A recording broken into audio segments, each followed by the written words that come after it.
It is true, Dr. Rizal, that you were exiled to Dapitan, correct? Oo, totoo yan. Ganap na.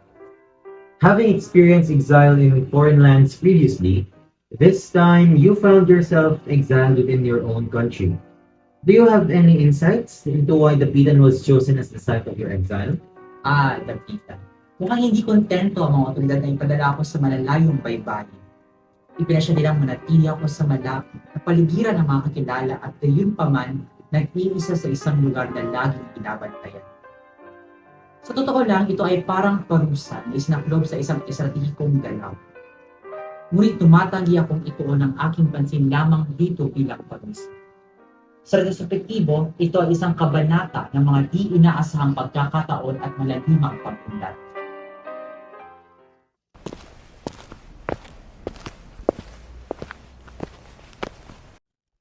Ang mga panahong iyon ay kung saan ko nabuo ang mga masasayang sandali. Kahit hindi gaano kakaiba, napuno man ito ng iba't ibang tagumpay. Masigla sa alala ko ang gabing Huwebes, ika-14 ng Hulyo 1892, kung saan ako ay hinatid ng mga gwardiya patungo sa steamer Cebu na naglayag patungo sa Ngayong Dapitan. pag-abot sa Dapitan, Dr. Rizal, ako si Kapitan Ricardo Carcinero. Si Kapitan Cardicero hindi lamang isang warden, kundi isang mabuting kaibigan. Sa bawat pag-uusap namin, ramdam ko ang kanyang mainit na pagtanggap at kabaitan.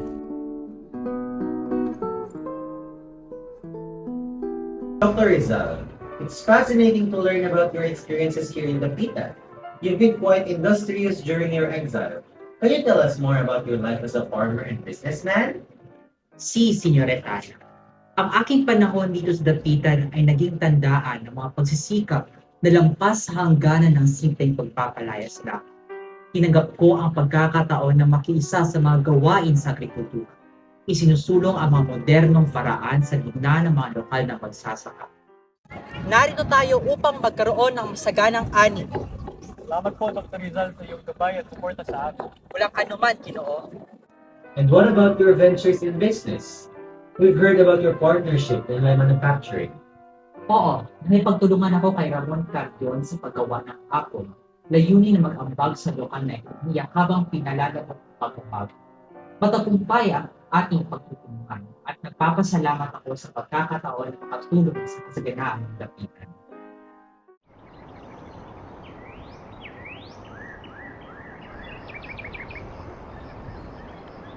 Panahon ko sa Dapitan, ako ay naging aktibong magsasaka at negosyante. Kasama ang aking kasosyo sa negosyo na si Ramon Carrion, Ayong pag-abot sa aming sakahan, Ramon. Mayong buntag, Doktor. Salamat sa pagkakas. Kumusta ang ating negosyo? Doktor, salamat sa inyong tulong at pagtitiwala.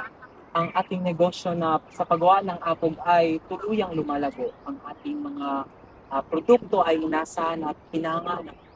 Ito'y magandang balita. Sa napakalaking karangalan maging katrabaho ka at kasosyo sa negosyo, tayo ay may magandang hinaharap sa ating pagtulungan. Tunay nga na napakalaking karangalan na isa ka sa amin. Salamat sa iyong pagsuporta at pagmamahal sa ating itatag namin ang isang progresibong negosyo sa paggawa ng apog at iba pang industriya. Ang aming mga pagsisikap ay nagresulta sa ekonomikong pag-unlad at pagbibigay ng mga bagong oportunidad sa mga residente ng lugar. Dr. Rizal, during your stay in Dapitan, you engaged in a notable debate with Father Pastels regarding religion. Can you tell us more about that?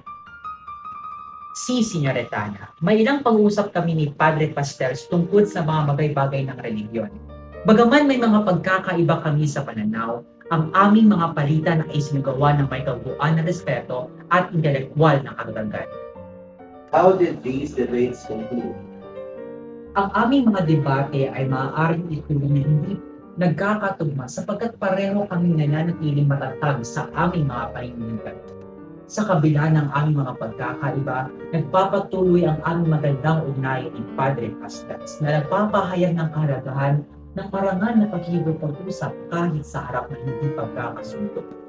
It's known that Father Sanchez, one of your former teachers from Ateneo de Manila, was sent to Dapitan. Can you enlighten us on why he came to convince you?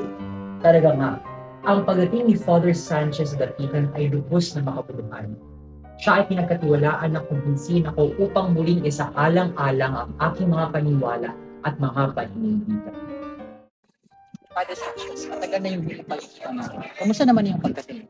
Mabuti naman, Dr. Rizal. Napakaganda ng lugar na ito. Napakalawak at tahimik. Oo nga, at ngayon, ikaw naman ang dumating. Ano nga ba ang hatol ng mga parang Smith? Pipilitin mo rin ba kung bumalik sa pananampalataya? Hindi, Dr. Rizal. Ako ay nandito upang makipag-usap sa iyo, hindi upang pilitin ka. Alam ko hindi basta-basta ang katanggihan ang iyong paniniwala. Pagkatapos, ipinadala nila si Father Sanchez, isa sa mga paborito kong guro nung ako nag-aaral sa Ateneo. Ngunit batid niya na hindi niya ako magawang kumpinsihin upang baguhin ang aking mga paniniwala. Salamat sa iyong pag-unawa ka. Napakalaking tulog na sa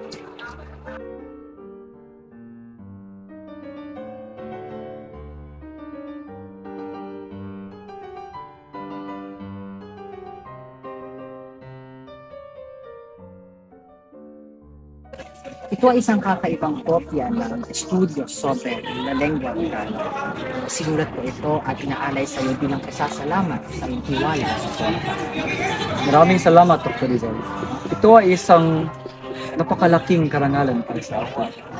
Gamitin ko aking kaalaman upang mapalaganap ang wikang Tagalog sa mga kabataan dito sa Baguio. It seems like a lot has transpired during your stay here in Dapitan.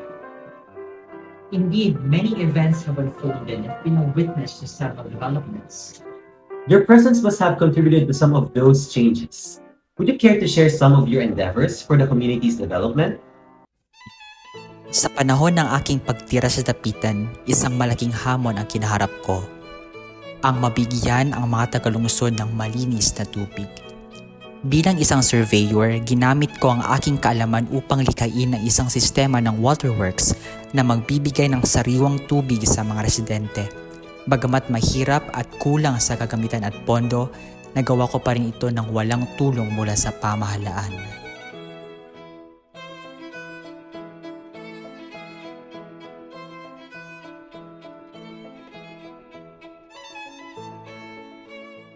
That is truly marvelous, Dr. Rizal. I heard you were a teacher back in Dapitan. Si Senyorita, isa sa pinakamahalagang bahagi ng aking pagtira sa Dapitan ay maging isang guro. Sa aking paglalakbay sa ibang bansa, nasaksihan ko ang sistema ng edukasyon ng ilang modernong bansa at plano kong magtayo ng isang modernong kolehiyo sa Hong Kong para sa mga batang Pilipino. Ngunit may ibang plano ang tadhana kaya't nagpa siya akong tatagpo sa Dapitan na noon ay unang at tanging formal na paaralan.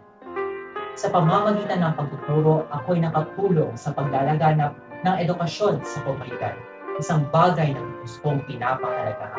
Sa bawat araw na nagtuturo ako, nadarama ko ang kasiyahan sa pagbibigay ng kaalaman sa aking mga estudyante. Naalala ko ang kanilang mga mukha na puno ng pag-asa at determinasyon na matuto. Ang aking buhay sa Dapitan ay tunay nga na nakahilig. Despite the idyllic life you had in Dapitan, did you have other engagements? Tunay nga, Senyorita, bagaman payapa ang buhay sa Dapitan, hindi ito nagkulang sa mga kaganapan. Sa gitna ng katahimikan, natagpuan ko ang sarili kong makatulong sa pag-ibig. Senyor Tufet, may narinig akong mga klante tungkol sa isang magaling na doktor na taga-Dapitan. Si Dr. Rizal daw ang tawag sa kanya. Doktor, Rizal. Sigurado pa magaling. Oo, sinabi ng ating mga kapitbahay na may karanasan na sila sa kanya.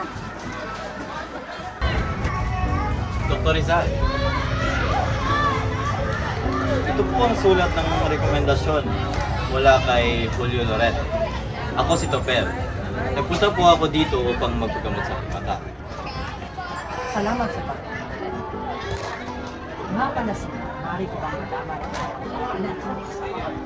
Oh, siya. Ito ang aking anak na si Josephine. Si Josephine Bracken, mapayat, may kulay kastanyas na buhok at may mga asul na mata na kumikislap ng kagandahan. Ang kanyang kasuotan nagpapahayag ng simple, ngunit elegante, at ang kanyang pagdating ay nagdadala ng isang atmosfera ng kasiyahan. Siya ang aking minamahal na dayuhan na puno ng kahulugan sa aking puso.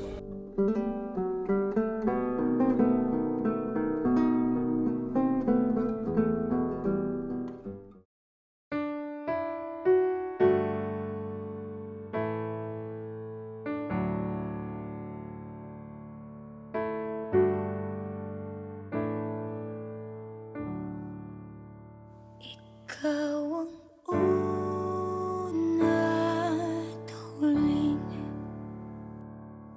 pag-ibig. Sa bawat oras na magkasama kami, lalo pang lumalago ang pagmamahalan namin sa isa't isa. Nagpasya kami na ipagsama ang aming buhay magpakailanman sa pamamagitan ng pag-aasawa. May mga hamon sa aming paglalakbay ngunit hindi kami tumigil sa pagmamahalan. Ama, kami ay nagmamahalan at nais namin maging kasama ka sa isa. Subalit, ano lang yung nagalit ko doon? Ha? Paano niyo ipag-isipan magpakasal? Hindi ako payag sa desisyon yung walang kabuluhan. Ama, kami ay nagmamahalan at nais namin maging kasama ka sa isa. Subalit, iwan namin saktan kayo. Pwes, magpakamatay ako. Hindi ako papayag sa desisyon yung magsama. Senior Topher, kailangan ka pa namin. Huwag mong gawin ito. Singling ng langit na bughaw hanggang sa dulo, ako at ikaw. Ang mga sandaling iyon kasama si Josephine ay puno ng kaligayahan. Lubos kaming nagsasabik na salubungin si Francisco na pinangalanan bilang parangal sa aking ama. Ang lahat ay tila perpekto hanggang sa dumating isang trahedya sa aming anak. Deeply regret that such a traumatizing moment occurred, Dr. Rizal. I cannot fathom the depths of the pain we both endured. Indeed, it was a profoundly bittersweet event. This tragedy was exceedingly difficult for me, particularly for Josephine. It took us a considerable amount of time to mourn the loss of our child. Senyoritana, ang 4 na taong pagtapos dapitan na palipas na mabilis. Noong Hulyo 31, 1896, ako'y nakatakdang sumakay sa barkong Espanya patungo sa Maynila. Kasama ko ang aking asawa at iba pang mga kasapi ng pamilya at may mga kasamang pagpapalakas loob ni Kapitan Carnicero.